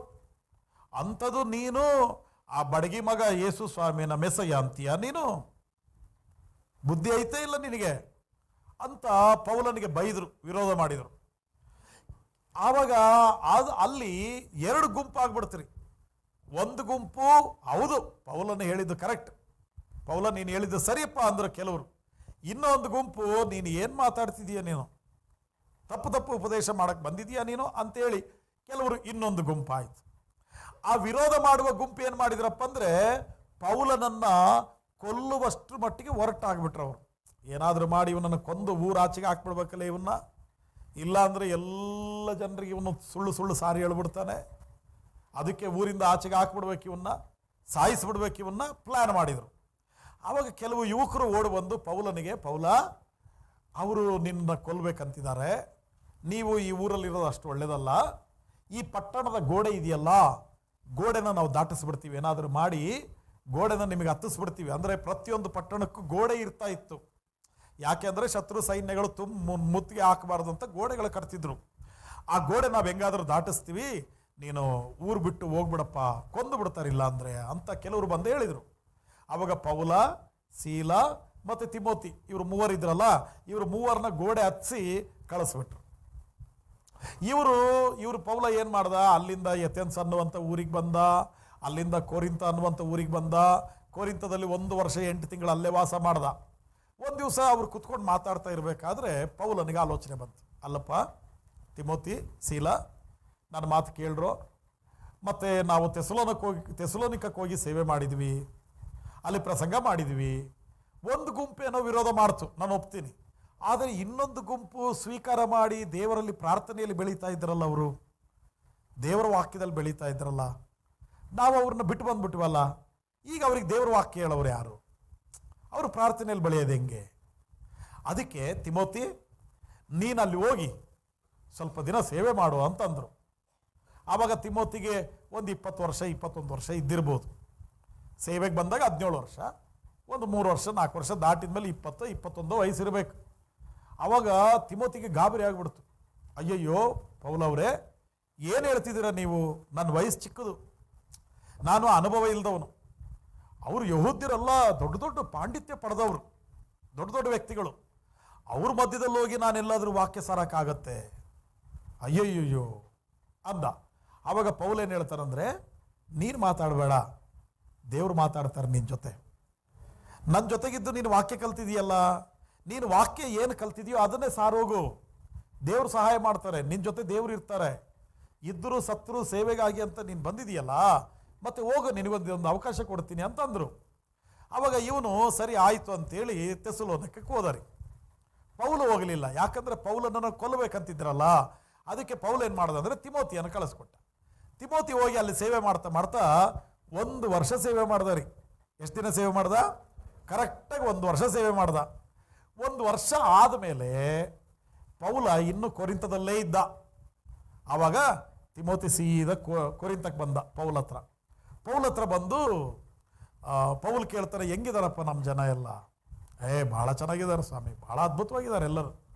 ದೇವ್ರ ವಾಕ್ಯದಲ್ಲಿ ಬೆಳೀತಿದಾರ? ಹೌದು, ದೇವ್ರ ವಾಕ್ಯದಲ್ಲಿ ಬೆಳೀತಿದ್ದಾರೆ, ಪ್ರಾರ್ಥನೆ ಮಾಡ್ತಿದ್ದಾರೆ, ವಿಶ್ವಾಸದಲ್ಲಿ ಬಲವಾಗಿದ್ದಾರೆ. ಅಯ್ಯೋ, ಭಾಳ ಭಯಭಕ್ತಿಯುಳ್ಳವರು. ಹೌದಾ, ಭಾಳ ಸಂತೋಷ. ತಿಮೋತಿ ಹೇಳ್ದ, ಆದರೆ ಒಂದೇ ಒಂದು ಸಮಸ್ಯೆ ಇದೆ. ಏನು ಸಮಸ್ಯೆಪ್ಪ? ಅದೇ ನೀನು 3 ಪ್ರಸಂಗ ಮಾಡಿದ್ಯಲ್ಲ. ಎಷ್ಟು ಪ್ರಸಂಗ? 3 ಪ್ರಸಂಗ ಮಾಡಿ. ಮೊದಲ 2 ಪ್ರಸಂಗವನ್ನು ಅವರು ಕೇಳಿಸ್ಕೊಂಡಿದ್ದಾರೆ, ಆದರೆ 3ನೇ ಪ್ರಸಂಗ ನೀನು ಹೇಳ್ದಲ್ಲ, ಅದು ಭಾಳ ಗಟ್ಟಿ ಹಿಡಿದು ಬಿಟ್ಟಿದ್ದಾರೆ ಅವರು. ಹೌದಾ? ನಾನೇನು ಹೇಳಿದ್ದೀನಿ 3ನೇ ಪ್ರಸಂಗ? ಅದೇ ಮೆಸ್ಸಯ್ಯನು ಮನುಷ್ಯನಾಗಿ ಮೊದಲನೇ ಸಾರಿ ಹುಟ್ಟಿ ಈ ಲೋಕಕ್ಕೆ ಬಂದ, ನಮಗೋಸ್ಕರ ಕಲ್ವಾರಿ ಶಿಲುಬೆಯಲ್ಲಿ ಪ್ರಾಣ ಕೊಟ್ಟ. ಆತನ ರಕ್ತದಲ್ಲಿ ಯಾರೆಲ್ಲ ಕ್ಷಮಾಪಣೆ ಕೇಳಿದ್ರು ಅವರಿಗೆಲ್ಲರಿಗೂ ರಕ್ಷಣೆ ಆಯಿತು. ಆತನು ಸತ್ತ, 3 ದಿನ ಸಮಾಧಿಯಲ್ಲಿದ್ದ, 3ನೇ ದಿನದಲ್ಲಿ ಆತನು ಮೃತ್ಯುಂಜಯನಾಗಿ ಎದ್ದು ಬಂದ ಅಂತ ಹೇಳಿದ್ರಲ್ಲ. 3ನೇ ದಿನದಲ್ಲಿ ಮೃತ್ಯುಂಜಯನಾಗಿ ಎದ್ದು ಬಂದು ಪರಲೋಕಕ್ಕೆ ಹೋದ ಅಂತ ಹೇಳಿದ್ರಲ್ಲ. ಹೋದವರು ಮತ್ತೆ ಇನ್ನೊಂದು ಸಾರಿ ಬರ್ತಾರೆ ಅಂತ ನೀವು ಹೇಳಿದ್ರಲ್ಲ, ಮತ್ತೊಂದು ಸಾರಿ ಬರ್ತಾರೆ ಅಂದ್ರಲ್ಲ. ಮೊದಲನೇ ಸಾರಿ ಮನುಷ್ಯರಾಗಿ ಜನಿಸಿ ಬಂದರು, 2ನೇ ಸಾರಿ ಆತನು ರಾಜಾದಿರಾಜನಾಗಿ ಬರ್ತಾನೆ ಅಂತ ಹೇಳಿದ್ರಲ್ಲ. ಇದೀರಾ? ನಿಮಗೆ ಗೊತ್ತಾ ಯೇಸು ಸ್ವಾಮಿ 2ನೇ ಸಾರಿ ಬರ್ತಾರೆ? ಗೊತ್ತಿದೆಯಾ? ಪಕ್ಕದವ್ರಿಗೆ ಹೇಳ್ತೀರಾ? ಯೇಸು ಸ್ವಾಮಿ 2ನೇ ಸಾರಿ ಬರ್ತಾರೆ. ಮೊದಲನೇ ಸಾರಿ ಹೆಂಗೆ ಬಂದರು? ಮನುಷ್ಯನಾಗಿ ಬಂದರು. 2ನೇ ಸಾರಿ ಹೆಂಗೆ ಬರ್ತಾರೆ? 2ನೇ ಸಾರಿ ಆತನು ರಾಜಾದಿರಾಜನಾಗಿ ದೇವದೂತರುಗಳ ಗುಂಪಿನ ಮಧ್ಯದಲ್ಲಿ ತುತ್ತೂರಿಯ ಶಬ್ದದೊಡನೆ ಬಿಳೆ ಕುದುರೆ ಮೇಲೆ ಬಿಳೆ ವಸ್ತ್ರಗಳನ್ನು ಧರಿಸಿ ಆತನು ರಾಜನು ಒಡೆಯನೂ ಆಗಿ ಈ ಲೋಕಕ್ಕೆ ಬರ್ತಾರೆ. ಯಾಕೆ ಬರ್ತಾರೆ? ಯಾರೆಲ್ಲ ವಿಶ್ವಾಸದಲ್ಲಿ ಬಲವಾಗಿದ್ದಾರೋ, ಯಾರೆಲ್ಲ ಪ್ರಾರ್ಥನೆಯಲ್ಲಿದ್ದಾರೋ, ಯಾರು ಭಯಭಕ್ತಿಯುಳ್ಳವರಾಗಿದ್ದಾರೋ, ಯಾರು ಸಿದ್ಧರಾಗಿದ್ದಾರೋ ಅವ್ರನ್ನ ಪರಲೋಕ ರಾಜ್ಯಕ್ಕೆ ಕರ್ಕೊಂಡು ಹೋಗಲಿಕ್ಕೆ ಆತನು ಬರ್ತಾನೆ. ಕಣ್ಣು ಮುಚ್ಚಿ ಕಣ್ಣು ತೆಗೆಯೋದ್ರ ಒಳಗಡೆ ಪರಲೋಕ ರಾಜ್ಯದಲ್ಲಿ ಇರ್ತೀವಿ ನಾವು. ಅದಕ್ಕೆ ಎರಡನೇ ಬರೋಣದ ಬಗ್ಗೆ ನೀವು ಮಾತಾಡಿದಿರಲ್ಲ. ಆ ಮೆಸ್ಸಯ್ಯನು ಮನುಷ್ಯನಾಗಿ ಹುಟ್ಟಿ ಬಂದ, ಆಮೇಲೆ ಆತನು ಸತ್ತ, ಪುನರುತ್ಥಾನನಾಗಿ ಎದ್ದ, ಈಗ ಪರಲೋಕ ರಾಜ್ಯಕ್ಕೆ ಹೋಗಿದ್ದಾರೆ. 2ನೇ ಸಾರಿ ಕೂಡ ಆತನು ಬರ್ತಾನೆ. ಆತನು ಬಂದು ಹೋದ ನಂತರ ಪ್ರಳಯ ಆಗತ್ತೆ, ಇಡೀ ಭೂಮಿಯು ನಾಶ ಆಗತ್ತೆ, ಹೊಸ ಭೂಮಿ ಹೊಸ ಆಕಾಶ ಸೃಷ್ಟಿ ಆಗತ್ತೆ ಅಂತ ನೀವೇನು ಹೇಳಿದ್ರಲ್ಲ, ಆ ಒಂದು 3ನೇ ಪ್ರಸಂಗನ ಅವರು ಭಾಳ ಗಟ್ಟಿಯಾಗಿ ಹಿಡಿದು ಬಿಟ್ಟಿದ್ದಾರೆ. ಹೌದಾ ತಿಮೋತಿ? ಒಳ್ಳೆಯದೇ ಅಲ್ಲ ಅಂದರು. ಒಳ್ಳೆಯದೇ ಸ್ವಾಮಿ, ಇಲ್ಲೊಂದು ಸಣ್ಣ ಸಮಸ್ಯೆ ಐತೆ. ಏನು ಸಮಸ್ಯೆ ಐತಂದರೆ, ಯೇಸು ಸ್ವಾಮಿ 2ನೇ ಸಾರಿ ಬರ್ತಾನೆ, ಇವತ್ತು ಬರ್ತಾನೋ ನಾಳೆ ಬರ್ತಾನೋ ಗೊತ್ತಿಲ್ಲ ಅಂಥೇಳಿ ಆ ಜನ ಏನು ಮಾಡ್ತಿದ್ದಾರೆ? ಯಾರು ಕೆಲಸಕ್ಕೆ ಹೋಗ್ತಾ ಇಲ್ಲ. ಏನು ಮಾಡ್ತಿಲ್ಲ? ಯಾರು ಕೆಲಸಕ್ಕೆ ಹೋಗ್ತಾ ಇಲ್ಲ. ಯಾಕೋ ಕೆಲಸಕ್ಕೆ ಹೋಗಲ್ಲ ಅಂದರೆ, ಯೇಸು ಸ್ವಾಮಿ ಬರ್ತಾನೆ ಅಂತ ಪೌಲ್ ಹೇಳಿಲ್ವಾ? ಇವಾಗ ಬರ್ತಾರೋ ನಾಳೆ ಬರ್ತಾರೋ? ರೆಡಿಯಾಗಿದ್ದೀವಿ ನಾವು. ಕೆಲ್ಸಕ್ಕೆ ಹೋದಾಗ ನಮ್ಮನ್ನು ಬಿಟ್ಟು ಹೋಗ್ಬಿಟ್ರೆ ಅದಕ್ಕೆ ಯಾರು ಕೆಲ್ಸಕ್ಕೆ ಹೋಗಂಗಿಲ್ಲ, ಯಾರೂ ಹೋಗ್ತಾ ಇಲ್ಲ ಕೆಲಸಕ್ಕೆ. ಪೌಲ್ ಹೇಳ್ದ, ಅಯ್ಯೋ ನಾನು ಹಂಗಲ್ಲಪ್ಪ ಹೇಳಿದ್ದು. ಇಲ್ಲ, ಇನ್ನೂ ಐತೆ ಕೇಳ್ರಿ. ಇನ್ನೊಂದೇನಂದ್ರೆ, ಕೆಲವರು ಮನೆಗಳು ಕಟ್ಟಿದ್ದಾರೆ, ಅರ್ಧಕ್ಕೆ ನಿಲ್ಲಿಸ್ಬಿಟ್ಟಿದ್ದಾರೆ. ಯಾಕಪ್ಪ ಅಂತ ಕೇಳಿದ್ರೆ, ಮನೆ ಕಟ್ಟಿ ಉದ್ಧಾರ ಆಗೋದೇನೈತೆ, ಯೇಸು ಸ್ವಾಮಿ ಬರ್ತಾರಲ್ಲ ಕರ್ಕೊಂಡು ಹೋಗ್ತಾರೆ ಅಂತಾರೆ. ಇದಕ್ಕೇನು ಮಾಡೋದು ಅಂದ ತಿಮೋತಿರಿ. ಮನೆ ಕಟ್ತಾ ಇಲ್ಲ, ಮದುವೆ ಮಾಡ್ಕೊಳ್ತಿಲ್ಲ, ಕಾರ್ಯಕ್ರಮಗಳು ನಡೀತಾ ಇಲ್ಲ, ಕೆಲ್ಸಕ್ಕೆ ಹೋಗ್ತಿಲ್ಲ. ಅವ್ರು ಏನು ಮಾಡ್ತಿರೋ ಕೆಲಸ ಏನು? ಊಟ ಮಾಡ್ತಾರೆ, ಪ್ರಾರ್ಥನೆ ಮಾಡ್ತಾರೆ, ಆರಾಮಾಗಿ ನಿದ್ದೆ ಮಾಡ್ತಿದ್ದಾರೆ. ಎರಡನೇ ಸಾರಿ ದೇವ್ರು ಬರ್ತಾರೆ, ಯೇಸು ಸ್ವಾಮಿ ಬರ್ತಾರೆ, ಎರಡನೇ ಸಾರಿ ಯೇಸು ಸ್ವಾಮಿ ಬರ್ತಾರೆ ಅಂತ ಕಾಯ್ಕೊಂಡು ಕೂತಿದ್ದಾರೆ. ಇದೊಂದು ಸಮಸ್ಯೆ ಬಿಟ್ಟರೆ ಉಳಿದಿದ್ದೆಲ್ಲದರಲ್ಲಿ ನಂಬಿಗಸ್ತರು, ಪ್ರಾರ್ಥನಾ ವೀರರು ಎಲ್ಲ ಸರಿ. ಆದರೆ ದುಡಿಮೆ ಮಾಡ್ತಿಲ್ಲ ಯಾರು, ಕೆಲಸಕ್ಕೆ ಹೋಗ್ತಾ ಇಲ್ಲ ಯಾರು, ಮನೆ ಕಟ್ತಾ ಇಲ್ಲ ಯಾರು, ಜೀವನ ಕಟ್ಕೊಳ್ತಾ ಇಲ್ಲ. ಇದೊಂದು ಸಮಸ್ಯೆ ಐತಪ್ಪ ಅಂದ. ಅಯ್ಯೋ ತಿಮೋತಿ, ನಾನು ಹೇಳಿದ್ದೇ ಬೇರೆ, ಅವ್ರು ಅರ್ಥ ಮಾಡ್ಕೊಂಡಿದ್ದೇ ಬೇರೆ. ತಡಿಯಪ್ಪ, 2 ದಿನ ಇರೋ ಇಲ್ಲೇ, ನಾನೊಂದು ಪತ್ರ ಬರೀತೀನಿ. ಯಾಕಂದ್ರೆ ನಾನಲ್ಲಿ ಬರಂಗಿಲ್ಲಲ್ಲ, ನಾನು ಬಂದರೆ ಕೊಲ್ತಾರೆ. ಅದಕ್ಕೆ ನಾನೊಂದು ಪತ್ರ ಬರೀತೀನಿ ಅಂಥೇಳಿ ದೊಡ್ಡದೊಂದು ಪತ್ರ ಬರೆದರಿ. 5 ಅಧ್ಯಾಯಗಳಿರುವಂಥ ಥೆಸಲೋನಿಕ ಪತ್ರಿಕೆ, ಅದೇ ಪತ್ರ. ದೊಡ್ಡದೊಂದು ಪತ್ರ ಬರೆದು ತಿಮೋತಿ ಕೈ ಕೊಟ್ಟು, ತಿಮೋತಿ, ಯಹೂದ್ಯರು ಎಲ್ಲೆಲ್ಲದಾರೋ, ದೇವ್ರ ಮಕ್ಕಳು ಎಲ್ಲೆಲ್ಲಿದ್ದಾರೋ ಅಲ್ಲಿ ಹೋಗಿ ನಿಂತ್ಕೊಂಡು ಇದನ್ನು ಓದಪ್ಪ, ಇದನ್ನು ಓದು ನೀನು. ಆವಾಗ ಅವರು ವಾಕ್ಯನ ಸರಿಯಾಗಿ ಅರ್ಥ ಮಾಡ್ಕೊಳ್ತಾರೆ. ನಾನು ಹೇಳಿದ ಪ್ರಸಂಗ ಏನು ಅಂತ ಅವ್ರಿಗೆ ನೀಟಾಗಿ ಅರ್ಥ ಆಗತ್ತೆ. ಈ ಒಂದು ಪತ್ರನ ಅವ್ರ ಕಡೆಗೆ ಓದು ಅಂತೇಳಿ ತಿಮೋತಿಗೆ ಪತ್ರ ಬರೆದು ಕೊಟ್ಟು ಕಳಿಸಿದ್ನಲ್ಲ, ಅದೇ 1 ಥೆಸಲೋನಿಕ ಪತ್ರಿಕೆ. ಯಾವುದು? 1 ಥೆಸಲೋನಿಕ ಪತ್ರಿಕೆ. ಅರ್ಥ ಆಗಿದೆಯಾ? ಈಗ ನಾನು ಇನ್ನೊಂದು 10 ನಿಮಿಷ ಹೇಳಿ ನಾನು ನಿಲ್ಲಿಸ್ತೀನಿ. ಇವಾಗ ನಾನು ಹೇಳೋದೇನೆಂದರೆ, ಪತ್ರಿಕೆಯನ್ನು ಅವನು ಬರೆದ್ನಲ್ಲ, ಪೌಲನ ಪತ್ರಿಕೆಯನ್ನು ಅರ್ಥ ಮಾಡ್ಕೊಳ್ಳೋದು ಭಾಳ ಸುಲಭ ರೀ. ಅಂದರೆ ಅದು ಹೆಂಗಿರುತ್ತಪ್ಪ ಅಂದರೆ, ಉಪದೇಶದ ಲೆಕ್ಕದಲ್ಲಿರುತ್ತೆ. ಬೈಬಲಲ್ಲಿ ಎಷ್ಟು ಪುಸ್ತಕ ಇದೆ ಒಟ್ಟು? ಬೈಬಲ್ ಓದೋರು ಹೇಳ್ರಿ, ಬೈಬಲಲ್ಲಿ ಟೋಟಲ್ ಎಷ್ಟು ಬುಕ್ಸ್ ಇದೆ? 66. ಹಳೆ ಒಡಂಬಡಿಕೆಯಲ್ಲಿ ಎಷ್ಟು? ಹೊಸ ಒಡಂಬಡಿಕೆಯಲ್ಲಿ ಎಷ್ಟಪ್ಪ? ಹಳೆ ಒಡಂಬಡಿಕೆ 39, ಹೊಸ ಒಡಂಬಡಿಕೆ 27. ಹೊಸ ಒಡಂಬಡಿಕೆಯಲ್ಲಿ ಮೊದಲನೇ 4 ಪುಸ್ತಕ ಇದೆಯಲ್ಲ, ಅದು ಚರಿತ್ರೆ ಪುಸ್ತಕ. ಎಂಥ ಪುಸ್ತಕ? ಚರಿತ್ರೆ ಪುಸ್ತಕ. ಅದರಲ್ಲಿ ಯೇಸು ಸ್ವಾಮಿ ಎಲ್ಲಿ ಹುಟ್ಟಿದ್ರು, ಎಲ್ಲಿ ಬೆಳೆದ್ರು, ಎಲ್ಲಿ ಹೋದ್ರು, ಏನೇನು ಮಾಡಿದ್ರು ಅಂತ ಬರೆದಿದೆ 4 ಪುಸ್ತಕ. 5ನೇ ಪುಸ್ತಕ ಇದೆಯಲ್ಲ, ಅದು ಅಪೊಸ್ತಲರ ಕೃತ್ಯ, ಅದು ಸಭಾ ಚರಿತ್ರೆ. ಯಾವ ಚರಿತ್ರೆ? ಸಭೆ ಎಲ್ಲಿ ಸ್ಥಾಪನೆ ಮಾಡಿದ್ರು, ಯಾರು ಸ್ಥಾಪನೆ ಮಾಡಿದ್ರು, ಅದಕ್ಕಾಗಿ ಎಷ್ಟು ಕಷ್ಟಪಟ್ಟರು, ಯಾರು ಭೇಟಿ ಆದರು, ಯಾರ್ಯಾರು ಸೇರಿ ಸಭೆಗಳನ್ನ ಸ್ಥಾಪನೆ ಮಾಡಿದ್ರು ಅಂತ ಬರೆದಿರುವ ಪುಸ್ತಕ, ಅದು ಅಪೊಸ್ತಲರ ಕೃತ್ಯ. ಮತ್ತೆ 21 ಪತ್ರಿಕೆಗಳು. ಎಷ್ಟು ಪತ್ರಿಕೆ? 21 ಪತ್ರಿಕೆ. ಅದರಲ್ಲಿ ಪೌಲನು ಬರೆದಿದ್ದು 13 ಪತ್ರಿಕೆ. ಉಳಿದ 7 ಪತ್ರಿಕೆಗಳನ್ನು ಯಾರು ಬೇರೆ ಬೇರೆಯವರು ಬರೆದ್ರು. ಯೋಹಾನ, ಯಾಕೋಬ, ಯೂದ ಇವರೆಲ್ಲ, ಆಮೇಲೆ ಪೇತ್ರ, ಇವರೆಲ್ಲರೂ ಪತ್ರಿಕೆ ಬರೆದರು. ಇನ್ನೊಂದು ಪತ್ರಿಕೆ ಯಾವುದು? ಇಬ್ರಿಯ. ಅದು ಯಾರು ಬರೆದ್ರು ಅಂತ ಗೊತ್ತಿಲ್ಲ. ಪೌಲನೇ ಬರೆದಿರ್ಬೋದು ಅಂತ ಹೇಳ್ತಾರೆ, ಗೊತ್ತಿಲ್ಲ ನಮಗೆ. ಒಟ್ಟು 21 ಪತ್ರಿಕೆ. ಆಯ್ತಾ? ಇವಾಗ ನನ್ನನ್ನು ಕೇಳಿಸ್ಕೊಳ್ರಿ. ಪೌಲ ಬರೆದಿದ್ದೆಷ್ಟು? 13 ಪತ್ರಿಕೆ. ಅವನ ಬರವಣಿಗೆ ಹೆಂಗಿರುತ್ತೆ ಅಂದರೆ, ಭಾಳ ಅದ್ಭುತವಾದ ಬರವಣಿಗೆ ರೀ. ಭಾಳ ಚೆನ್ನಾಗಿ ಬರೀತಾನೆ ಪೌಲು. ಅವನ ಮಾತುಗಳು ಭಾಳ ಚೆನ್ನಾಗಿರುತ್ತೆ. ಈ ಥೆಸಲೋನಿಕ ಪತ್ರಿಕೆಯನ್ನು ನೀವು ಮನೆಗೆ ಹೋದ್ಮೇಲೆ ಓದ್ರಿ, ಭಾಳ ಚೆನ್ನಾಗಿ ಬರೆದಿರ್ತಾನೆ. ನಾನು ಏನು ಹೇಳಿದ್ನೋ ಇವಾಗ, ಹಿನ್ನೆಲೆ ಏನು ಹೇಳಿದ್ನೋ, ಈ ಹಿನ್ನೆಲೆ ಎಲ್ಲ ಮನಸ್ಸಲ್ಲಿ ಇಟ್ಕೊಂಡು ನೀವು ಆ ಪತ್ರಿಕೆ ಓದಬೇಕು. ಯಾಕೆ ಪತ್ರಿಕೆ ಬರೆದಿದ್ದು? 2ನೇ ಬರೋಣದಲ್ಲಿ ಅವರಿಗೆ ಕನ್ಫ್ಯೂಸ್ ಇತ್ತಲ್ಲ. ಅಂದರೆ ಯೇಸು ಸ್ವಾಮಿ ಬಂದುಬಿಡ್ತಾರೆ, ಏನೋ ಮಾಡ್ಬೇಕು. ನೋಡ್ರಿ, 2000 ವರ್ಷಗಳ ಹಿಂದೆ ಅವರ ವಿಶ್ವಾಸ ಏನು? ಯೇಸು ಬರ್ತಾರೆ, ಯೇಸು ಬರ್ತಾರೆ, ಯೇಸು ಬರ್ತಾರೆ. ಇವತ್ತು ನಮ್ಮ ವಿಶ್ವಾಸ ಏನು? ಯೇಸು ಸ್ವಾಮಿ ಬರ್ತಾರೆ, ಆತನು ನಮ್ಮನ್ನು ಪರಲೋಕ ರಾಜ್ಯಕ್ಕೆ ಕರೆದೊಯ್ತಾರೆ. ಹಲ್ಲೆಲೂಯ. ನೋಡ್ರಿ, ಆವತ್ತೇ ಅವ್ರಿಗೆ ಅಷ್ಟೊಂದು ವಿಶ್ವಾಸ ರೀ, ಅಷ್ಟೊಂದು ವಿಶ್ವಾಸ. ಯೇಸು ಸ್ವಾಮಿ ಬರ್ತಾರೆ, ಅವರು ನಮ್ಮನ್ನು ಕರ್ಕೊಂಡು ಹೋಗ್ತಾರೆ. ಅದಕ್ಕೆ ಕೆಲಸ ಮಾಡಲ್ಲ, ಮತ್ತು ಏನು ಹೇಳಿದ್ನಲ್ಲ, ಮನೆ ಕಟ್ಟಲ್ಲ, ಮದುವೆ ಮಾಡ್ಕೊಳ್ಳಲ್ಲ, ಕಾರ್ಯಕ್ರಮ ಏನೂ ಇಲ್ಲ. ಇವೆಲ್ಲ ನೋಡಿ ಪೌಲನು ಉತ್ತಮವಾದ ಒಂದು ಪತ್ರಿಕೆಯನ್ನು ಬರೆದು ಕಳಿಸ್ತಾರೆ. ಆವಾಗ ಪತ್ರಗಳು ಹೆಂಗಿರ್ತಾ ಇದ್ವು? ನಾನು ಒಂದ್ಸರಿ ನಿಮಗೆ ಹೇಳಿದ್ನಲ್ಲ, ಪತ್ರಗಳು ಹೆಂಗಿರ್ತಾ ಇದ್ವು? ನಾನು ಇಲ್ಲಿ ನಮ್ಮ ಪತ್ರಗಳು 20-25 ವರ್ಷ ಬೇಡ, ಒಂದು 30-35 ವರ್ಷದ ಹಿಂದೆ ಪತ್ರಗಳು ಹೆಂಗಿರ್ತಿದ್ವಪ್ಪ ಅಂದರೆ, ನಾವು ಇಲ್ಲಿ ಕ್ಷೇಮವಾಗಿದ್ದೇವೆ, ನೀವು ಕ್ಷೇಮವಾಗಿದ್ದೀರೋ. ಒಂದೆರಡು ದಿನ ನಾನು ಬರ್ತೀನಿ ಅಂತ ಹೇಳೋಕ್ಕೆ ಇದೆಲ್ಲ ಬರಿತಾ ಇದ್ರು ಅವರು. ನಾವು ಕ್ಷೇಮವಾಗಿದ್ದೇವೆ, ನೀವು ಕ್ಷೇಮವಾಗಿದ್ದೀರೋ, ತಮ್ಮನು ಹೇಗಿದ್ದಾನೆ, ತಂಗಿಯು ಹೇಗಿದ್ದಾರೆ, ಇದನ್ನೆಲ್ಲ ಬರೆದು ಲಾಸ್ಟಿಗೆ ಬರಿತಾ ಇದ್ವಿ. ನಾನು ಒಂದೆರಡು ದಿವಸಕ್ಕಾಗಿ ಊರಿಗೆ ಬರಬೇಕಂತ ಆಲೋಚಿಸಿದ್ದೇನೆ ಅಂತ ಬರೀತಿದ್ದೀವಿ ಒಂದೆರಡು ಲೈನ್. ಇವಾಗ ಏನಾಗಿದೆ ಅದು, ಇವಾಗ ಸಿಂಪಲ್ ಅದು ಅಷ್ಟುದ್ದ ಏನು ಬರೆಯಲ್ರಿ. ಬರ್ತೀಯಾ ಬರಲ್ವಾ? ಇವಾಗ ಮೆಸೇಜ್ ಏನು ಮೆಸೇಜ್, ಬರ್ತೀಯಾ ಇಲ್ವಾ? ಅಂದ್ರೆ ಅಷ್ಟುದ್ದ ಬರೆಯೋದು ಯಾಕೆ ಅಂತೇಳಿ ಇವಾಗ ಬರ್ತಾ ಬರ್ತಾ ಬರ್ತಾ ಏನಾಗಿದೆ, ಭಾಳ ಶಾರ್ಟ್ ಮೆಸೇಜ್ಗಳೀಗ. ಒಂದು ದಿನದಲ್ಲಿ ಪತ್ರಗಳಿದ್ದವು, ಆಮೇಲೆ ಇಮೇಲ್ ಮಾಡ್ತಾಯಿದ್ರು. ಇಮೇಲ್ ಮಾಡ್ತಾಯಿದ್ರು ಕಂಪ್ಯೂಟ್ರಲ್ಲಿ, ಇಮೇಲ್ ಕಳಿಸುವಾಗ ಸ್ಟಾರ್ಟಿಂಗ್ ಯಾರಿಗೆ, ಆಮೇಲೆ ಕೆಳಗಡೆ ಏನು ವಿಷಯ, ಅದ್ರ ಕೆಳಗಡೆ ಈ ಸೋ ಅಂಡ್ ಸೋ ಅಂತ ಬರೆದು ಆಮೇಲೆ ಥ್ಯಾಂಕ್ಸ್ ಬರೆದು ಇಮೇಲ್ ಮಾಡಿಬಿಡ್ತಿದ್ವಿ. ಅದು ಒಂಥರ ಪತ್ರ ಇದ್ದಂಗೆ, ಅದು ಪತ್ರ ಹೋಗ್ತಿತ್ತು. ಮೊದಲು ಪತ್ರ ಬರೀತಾ ಇದ್ದು ಭಾಳ ಉದ್ದ ಇರ್ತಾ ಇತ್ತು, ಇಮೇಲು ಎಷ್ಟು ಬೇಕೋ ಅಷ್ಟು ವಿಚಾರ ಇತ್ತು. ಇವಾಗ ಹಂಗಿಲ್ಲ, ಎರಡೇ ಮಾತ್ರೆ, ಬರ್ತೀಯಾ ಇಲ್ವಾ. ಅಂದರೆ ಎಷ್ಟು ಶಾರ್ಟ್ ಅಂದರೆ ಮನುಷ್ಯನ ತಂತ್ರಜ್ಞಾನ ಜಾಸ್ತಿ ಆದಂಗೆಲ್ಲ ಸಂಬಂಧಗಳು ಕಡಿಮೆ ಆಗ್ತಾ ಇದ್ದಾವೆ. ಅರ್ಥ ಆಗಿದೆಯಾ? ತಂತ್ರಜ್ಞಾನ ಜಾಸ್ತಿ ಆದಂಗೆಲ್ಲ ಸಂಬಂಧಗಳು ಏನಾಗ್ತಿದ್ದಾವೆ, ಕಡಿಮೆ ಆಗ್ತಾ ಇದ್ದಾವೆ. ಇವತ್ತು ಭಾಳಷ್ಟು ಸಂಬಂಧಗಳು ಒಡೆದೋಗಲಿಕ್ಕೆ ಕಾರಣ ಏನಪ್ಪ ಅಂದರೆ ನಮ್ಮ ಕೈಯಲ್ಲಿರೋ ಮೊಬೈಲ್, ನಾವು ಕಳಿಸುವಂಥ ಸಂದೇಶಗಳು. ಸಿಂಪಲ್ ರೀ, ಬರುವಂಥ ಸಂದೇಶ, ಹೋಗುವಂಥ ಸಂದೇಶ.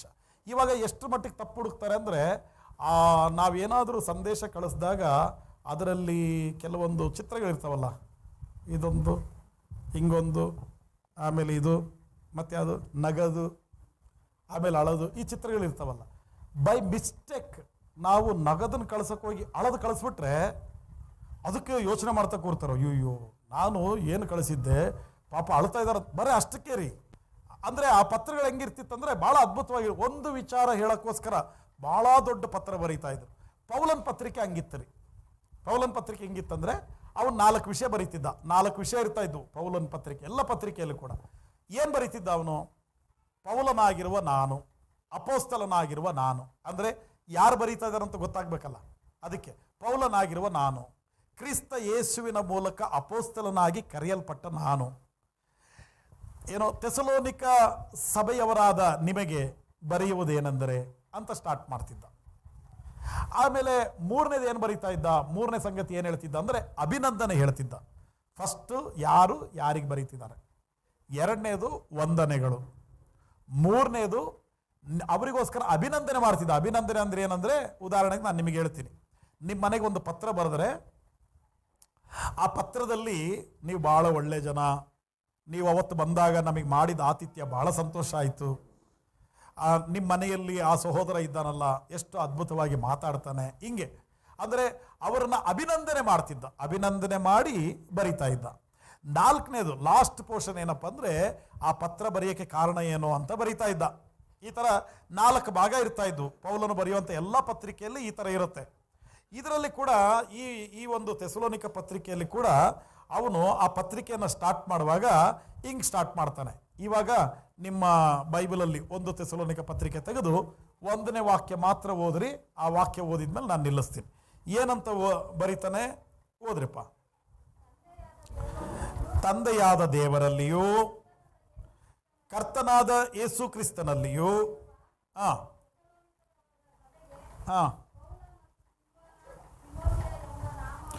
ಪೌಲ, ಸಿಲ್ವಾನ, ತಿಮೋತಿ ಎಂಬ ನಾವು ಬರೆಯುವುದೇನೆಂದರೆ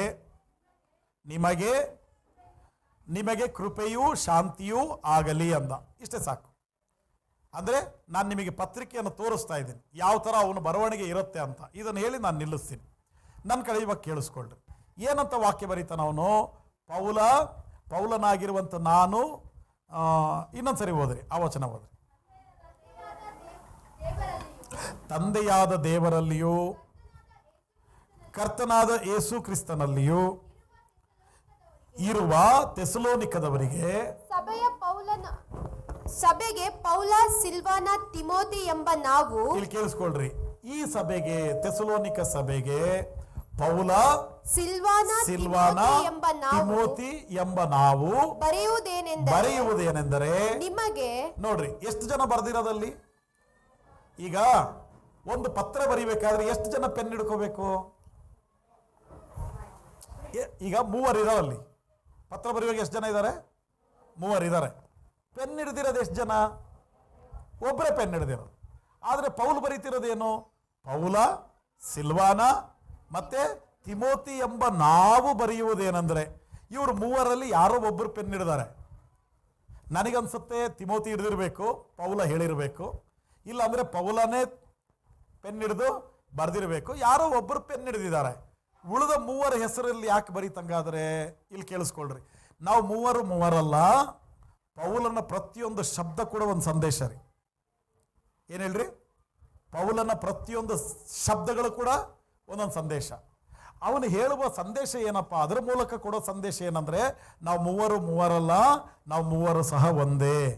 ಯಾಕಂದರೆ ನಾವು ಕ್ರಿಸ್ತನಲ್ಲಿ ಒಂದೇ. ನಮ್ಮ ಅಭಿಪ್ರಾಯಗಳು ಬೇರೆ. ಕೇಳಿಸ್ಕೊಳ್ರಿ, ನಮ್ಮೆಲ್ಲರ ಅಭಿಪ್ರಾಯಗಳು ಬೇರೆ.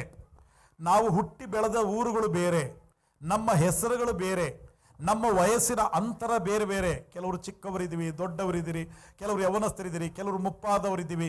ನಮ್ಮ ವಯಸ್ಸಿನ ಅಂತರ ವ್ಯತ್ಯಾಸ. ಈಗ ಪೌಲನಿಗೆ ಎಷ್ಟು ವಯಸ್ಸಿರಬೇಕು ಗೊತ್ತಿಲ್ಲ, ಆದರೆ ಆ ಹುಡುಗನಿಗೆ ತಿಮೋತಿ ಯವನಸ್ಥ, ಅವನಿಗೆ 20, ಪೌಲನಿಗೆ 35 ಇರಬೇಕು, 30 ಇರಬೇಕು, 40 ಇರಬೇಕು. ಆಮೇಲೆ ಸಿಲ್ವಾನ, ಅವನಿಗೆ ಎಷ್ಟು ವಯಸ್ಸು ಗೊತ್ತಿಲ್ಲ. ಅವರು ಮೂವರಲ್ಲಿ ವಯಸ್ಸಿನ ವ್ಯತ್ಯಾಸ ಇದೆ. ಆದರೆ ಪೌಲ ಹೇಳೋದೇನೆಂದರೆ, ನಾವು ಕ್ರಿಸ್ತನಲ್ಲಿ ನಾವು ಮೂವರು ಕೂಡ ಒಂದೇ.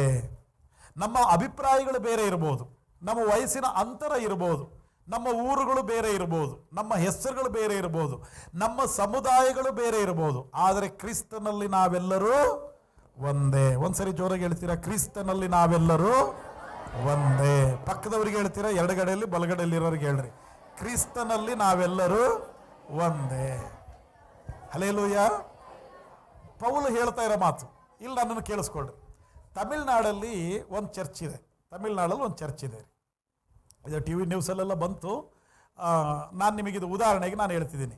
ತಮಿಳ್ನಾಡಲ್ಲಿ ಒಂದು ಚರ್ಚ್, ಅಲ್ಲಿ ವಿಶ್ವಾಸಿಗಳು ಒಡೆದಾಡಿ 2 ಭಾಗ ಆಗಿಬಿಟ್ಟಿದ್ದಾರೆ.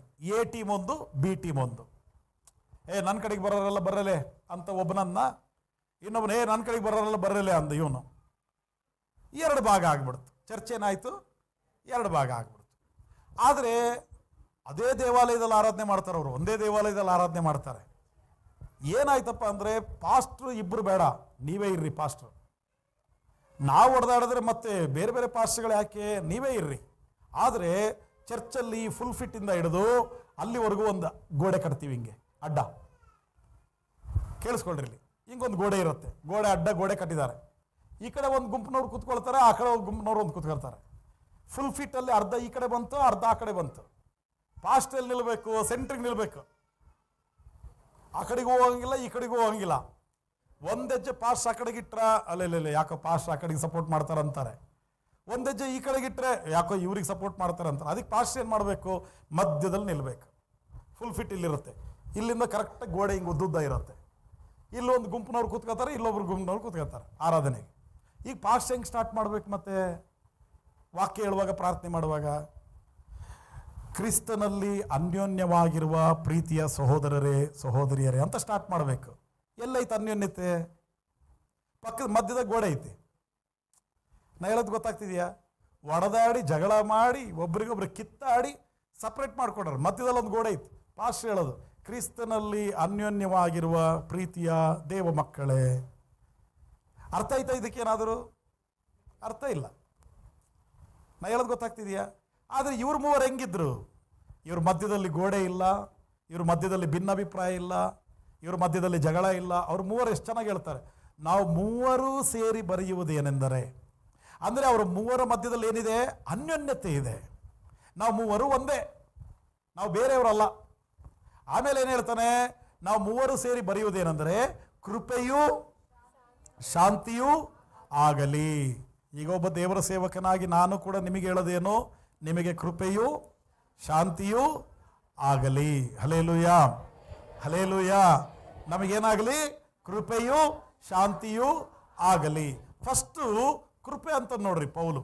ಅದಕ್ಕೆ ನಾನು ಹೇಳೋದು, ಪೌಲನ ಪತ್ರಿಕೆಗಳನ್ನು ಓದುವಾಗ, ಯಾವುದೇ ಪತ್ರಿಕೆ ಆದ್ರಿ ಬೈಬಲಲ್ಲಿ ಪತ್ರಿಕೆ ಓದುವಾಗ ನೀವು ಕತೆ ಥರ ಓದಬಾರ್ದು, ಶಬ್ದವಾಗಿ ಓದಬೇಕು. ಶಬ್ದವಾಗಿ ಕೃಪೆಯೂ ಶಾಂತಿಯೂ ಆಗಲಿ. ಫಸ್ಟ್ ಕೃಪೆ ಬರೀತಾನೆ, ಆಮೇಲೆ ಶಾಂತಿ ಅಂತಾನೆ. ಕೃಪೆ ಅಂದ್ರೆ ಏನು? ಕೃಪೆ ಅಂದರೆ ನಮ್ಮ ಮನೆಗೆ ಯಾರಾದ್ರೊಬ್ಬ ಕಳ್ಳ ಬಂದರೆ ಕಳ್ಳತನ ಮಾಡಿ ಓಡೋಗ್ತಿರ್ತಾನೆ ಅಂದ್ಕೊಳ್ರಿ.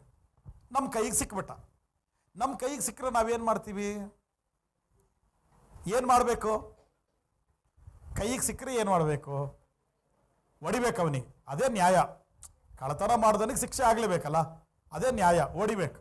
ಇಲ್ಲ ಅಂದರೆ ತಗೊಂಡೋಗಿ ಪೊಲೀಸ್ ಸ್ಟೇಷನಿಗೆ ಕೊಡಬೇಕು. ಇದೇ ನ್ಯಾಯ. ಒಟ್ಟಲ್ಲಿ ಕಳ್ಳತನ ಮಾಡೋವನಿಗೆ ಶಿಕ್ಷೆ ಆಗಬೇಕ್ರಿ, ಇದೇ ನ್ಯಾಯ.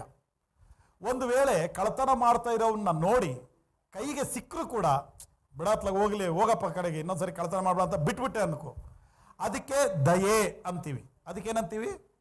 ದಯೆ ಅಂತೀವಿ. ಕೈಗೆ ಸಿಕ್ಕರೆ ಅವನಿಗೆ 2 ಏಟು ಹೊಡೆದ್ರೆ ಅದು ನ್ಯಾಯ, ಅವನಿಗೆ ಹೊಡೆತ ಬೀಳಲೇಬೇಕು, ನ್ಯಾಯ ಅದು. ಕೈಗೆ ಸಿಕ್ಕವನ್ನ ಹೋಗಪ್ಪ ಕಡೆಗೆ, ಇನ್ನೊಂದ್ಸರಿ ಮಾಡಕ್ಕೆ ಹೋಗ್ಬೇಡ, ಹೋಗಪ್ಪ ಅಂದರೆ ಅದೇನದು? ದಯೆ. ಹೋಗ್ತಾ ಇರೋವನ್ನ ಕರೆದು, ಬಾಯಿಲಿ ಉಂಡಿ ಏನಪ್ಪ? ಇಲ್ಲ ಸರ್, ಊಟ ಮಾಡಿಲ್ಲ, ತಗೋ 100 ರೂಪಾಯಿ ತಗೊಂಡು ಊಟ ಮಾಡೋಗು ಅಂದರೆ ಏನದು? ಅದು ಕೃಪೆ. ಅರ್ಥ ಆಗಿದೆಯಾ? ಅಂದರೆ ಅಯೋಗ್ಯನಾದಂಥ ಅವನಿಗೆ ಬಹುಮಾನ ಕೊಡ್ತೀವಲ್ಲ, ಅದು ಕೃಪೆ. ಈಗ ನೀವು ನ್ಯಾಯವಾಗಿ ಹೇಳ್ರಿ, ನಮಗೇನಾಗಬೇಕು? ಶಿಕ್ಷೆ ಆಗಬೇಕು. ನಮಗೇನಾಗಬೇಕು? ಆ್ಯಕ್ಚುಲಾಗಿ ಶಿಕ್ಷೆ ಆಗಬೇಕು. ನಾವೆಲ್ಲರೂ ಕೂಡ ಒಂದಲ್ಲ ಒಂದು ರೀತಿಯಲ್ಲಿ ತಪ್ಪಿಗಸ್ತರು. ಸ್ವಾಮಿ ನಂಬಕ್ಕೆ ಮುಂಚೆ ನಾವೆಲ್ಲರೂ ಕೂಡ ಏನೋ ತಪ್ಪಿಗಸ್ತರು. ನಮಗೇನಾಗಬೇಕು? ಶಿಕ್ಷೆ ಆಗಬೇಕು. ಆದರೆ ದೇವರೇನು ಕೊಟ್ಟರು? ಕೃಪೆಯನ್ನು ಕೊಟ್ಟರು. ಹಲ್ಲೆಲೂಯಾ. ಶಿಕ್ಷೆ ಆಗುವ ಜಾಗದಲ್ಲಿ ಏನು ಕೊಟ್ಟಿದ್ದಾರೆ? ಕೃಪೆ ಕೊಟ್ಟಿದ್ದಾರೆ. ನಾವು ದೇವರ ಹತ್ರ ಬಂದಾಗ ನ್ಯಾಯ ಕೇಳಬಾರ್ದು, ದೇವರ ಹತ್ರ ಕೃಪೆ ಕೇಳಬೇಕು. ಕೃಪೆ ಕೇಳೋದು ಅಂದರೆ ಕಾಲಿಗೆ ಬೀಳೋದು, ನ್ಯಾಯ ಕೇಳೋದು ಅಂದರೆ ಕೊಳಪಟ್ಟು ಹಿಡಿಯೋದು. ಅರ್ಥ ಆಗಿದೆಯಾ? ಅಂದರೆ ನಾನೇನು ಮಾಡಿದ್ರಲ್ಲಿ ನನಗೆ ಯಾಕಲ್ಲಿ ಹಂಗಂದೆ ಅಂದು ಕೊಳಪಟ್ಟು ಹಿಡಿದು ಜಗಳ ಮಾಡ ಅಂದರೆ ನ್ಯಾಯ ಕೇಳ್ತಿದ್ದೀವಿ. ಅಲ್ಲಿ ನ್ಯಾಯಕ್ಕೋಸ್ಕರ ಬಡದಾಡ್ತಾ ಇದ್ದೀವಿ. ನ್ಯಾಯ ಕೇಳೋದಂದ್ರೆ ಕೊಳಪಟ್ಟು ಹಿಡಿಯೋದು ರೀ.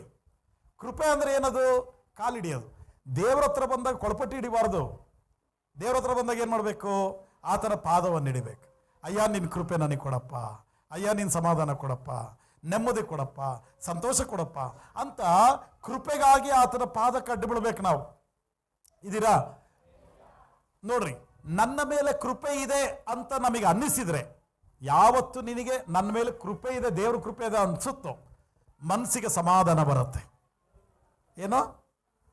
ಯಾವತ್ತು ನಿನಗೆ ಕೃಪೆ ಇದೆ ನನ್ನ ಮೇಲೆ ಅಂತ ನಿನಗೆ ಅನಿಸುತ್ತೋ ಅವತ್ತು ಏನಾಗತ್ತೆ? ನಿನಗೆ ಮನಸ್ಸಿಗೆ ಸಮಾಧಾನ ಆಗತ್ತೆ.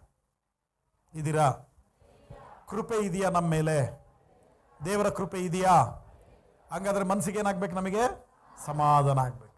ದೇವ್ರ ಕೃಪೆ ಐತಪ್ಪ ನನ್ನ ಮೇಲೆ, ದೇವ್ರ ಕರುಣೆ ಐತಪ್ಪ, ದೇವ್ರ ಸಹಾಯ ನನ್ನ ಮೇಲೆ ಐತಪ್ಪ, ಎಲ್ಲೋದ್ರೂ ದೇವ್ರ ಅದನಪ್ಪ ನನ್ನ ಜೊತೆ ಅಂತ ನಿಮಗೆ ಅನ್ನಿಸಿದ್ರೆ ಮನಸ್ಸಿಗೆ ಏನಾಗಬೇಕು? ಸಮಾಧಾನ. ಇನ್ನೂ ನಿನ್ನ ಮನಸ್ಸಿಗೆ ಸಮಾಧಾನ ಇಲ್ಲ ಅಂದರೆ ನಿನಗೇನಾಗ್ತಾ ಇಲ್ಲ? ದೇವರ ಕೃಪೆಯ ಅನುಭವ ಆಗ್ತಾ ಇಲ್ಲ, ದೇವರ ಕೃಪೆಯನ್ನು ನೆನೆಸ್ತಾ ಇಲ್ಲ. ನೀನು ಬೈಕಲ್ಲಿ ಓಡಾಡ್ತೀಯ, ಕಾರಲ್ಲಿ ಓಡಾಡ್ತೀಯ, ಎಲ್ಲೆಲ್ಲೆಲ್ಲ ಅಡ್ಡಾಡ್ತೀಯ, ಎಲ್ಲೆಲ್ಲಿ ಕೆಲಸ ಮಾಡ್ತೀಯ, ಏನೋ ಬಿಲ್ಡಿಂಗ್ಗಳನ್ನ ಹತ್ತೀಯ, ಬಿಲ್ಡಿಂಗ್ಗಳನ್ನ ಇಳಿತೀಯ, ಮರ ಹತ್ತೀಯ, ಮರ ಇಳಿತೀಯ, ಹೊಲದಲ್ಲಿ ಕೆಲಸ ಮಾಡ್ತೀಯ, ಕೂಲಿ ಕೆಲಸ ಮಾಡ್ತೀಯ, ಎಷ್ಟು ಹೊರೆಯನ್ನು ಭುಜದ ಮೇಲೆ ಹೊರ್ತೀಯ, ಎಷ್ಟು ಜವಾಬ್ದಾರಿ ಕೆಲಸಗಳು, ಮಿಷನ್ಗಳನ್ನ ಹಿಡಿದು ಕೆಲಸ ಮಾಡೋರಿದ್ದೀರಾ, ಆಯುಧಗಳನ್ನ ಹಿಡಿದು ಕೆಲಸ ಮಾಡೋರಿದ್ದೀರಾ. ದೇವ್ರ ಮಕ್ಕಳೇ ನಾನು ಇಲ್ಲ, ಆ ಎಲ್ಲ ಟೈಮಲ್ಲಿ ನೀವೇನು ಅನ್ಕೋಬೇಕು ಗೊತ್ತಾ?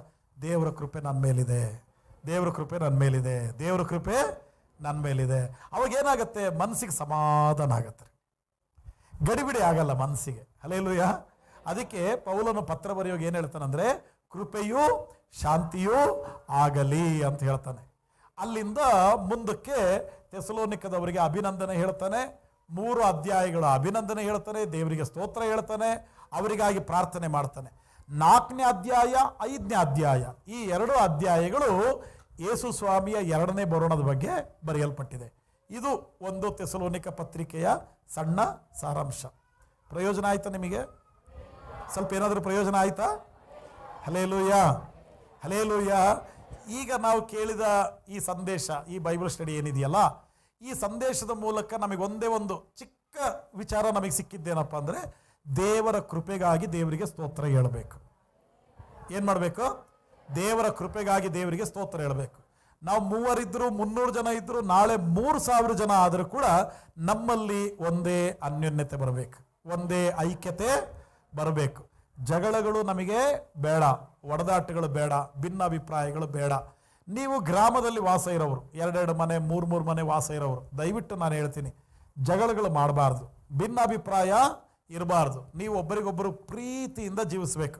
ಇವರು ಮೂವರು ಹೆಂಗಿದ್ರೋ ಆ ಥರ ಇರಬೇಕು ನಾವು. ಯಾಕಂದರೆ ನಾವು ಒಬ್ಬನೇ ಕ್ರಿಸ್ತನನ್ನು ಆರಾಧನೆ ಮಾಡ್ತಿದ್ದೀವಿ, ಒಂದೇ ಸಭೆಗೆ ಬರ್ತಾ ಇದ್ದೀವಿ, ಒಟ್ಟಾಗಿ ನಾವು ಕೂತ್ಕೊಳ್ತಾ ಇದ್ದೀವಿ, ಒಂದೇ ದ್ರಾಕ್ಷರಸದ ತಟ್ಟೆಯಲ್ಲಿ ನಾವು ಕೈ ಹಾಕ್ತೀವಿ. ಅರ್ಥ ಆಗಿದೆಯಾ? ಒಂದೇ ರೊಟ್ಟಿಯಲ್ಲಿ ಮುರಿಯಲ್ಪಟ್ಟು ನಮಗೆ ಹಂಚಲ್ಪಡುತ್ತೆ, ಒಂದೇ ರೊಟ್ಟಿಯಲ್ಲಿ ನಾವು ತಿಂತೀವಿ. ಊರಿಗೆ ಹೋಗಿ ಜಗಳ ಮಾಡಿದ್ರೆ, ಊರಿಗೆ ಹೋಗಿ ಗಲಾಟೆ ಮಾಡಿದ್ರೆ ಏನದರ ಅರ್ಥ? ಅದು ನಾವು ಮಾಡಬಾರ್ದು. ನಾವು ಇಲ್ಲಿ ಒಂದೇ ತಟ್ಟೆಯಲ್ಲಿ ಕೈ ಹಾಕಿ ಒಂದೇ ಸಭೆಗೆ ಬಂದು ದೇವರನ್ನ ಆರಾಧನೆ ಮಾಡುವ ಮನುಷ್ಯರಾಗಿ ದ್ರಾಕ್ಷಕೂಟದಲ್ಲಿ ನಾವು ಕೈ ಹಾಕಿ ಯೇಸು ಕ್ರಿಸ್ತನ ರಕ್ತ ಎಲ್ಲರಿಗೂ ಸಪರೇಟಾಗಿ ಸುರಿಸಿದ್ದಲ್ಲ, ನಮ್ಮೆಲ್ಲರಿಗೋಸ್ಕರ ಸುರಿಸಿದ ರಕ್ತ. ಒಂದೇ ಪಾತ್ರೆಯಲ್ಲಿ ಕೈ ಹಾಕಿ ಒಂದೇ ರೊಟ್ಟಿಯಲ್ಲಿ ತಿಂದು ನಾವೇನು ಮಾಡಬಾರ್ದು? ಜಗಳಗಳನ್ನು ಮಾಡಬಾರ್ದು. ಥೆಸಲೋನಿಕದವರು ಆ ಥರ ಇರಲಿಲ್ಲ. ಥೆಸಲೋನಿಕದವರು ಒಗ್ಗಟ್ಟಾಗಿದ್ದರು. ಥೆಸಲೋನಿಕದವರು ನಂಬಿಗಸ್ತರು. ಥೆಸಲೋನಿಕದವರು ಪ್ರಾರ್ಥನೆ ಮಾಡುವವರು. ಥೆಸಲೋನಿಕದವರು ಬಹಳ ತಾಳ್ಮೆಯುಳ್ಳವರು. ಥೆಸಲೋನಿಕದವರು ಹಿಂಸೆ ಕಷ್ಟಗಳು ಬಂದರೂ ಕೂಡ ದೇವರ ಕೃಪೆಯನ್ನು ನೆನೆದು ಜೀವಿಸುವವರು. ಹಲ್ಲೆಲೂಯ. ನಾವು ನಮ್ಮ ಸಭೆಯವರು ಥೆಸಲೋನಿಕ ಸಭೆಯವರ ಹಾಗೆ ನಾವು ಜೀವಿಸೋಣ. ದೇವರು ಈ ವಾಕ್ಯದ ಮೂಲಕ ನಿಮ್ಮನ್ನು ಆಶೀರ್ವದಿಸಲಿ. Hallelujah, hallelujah.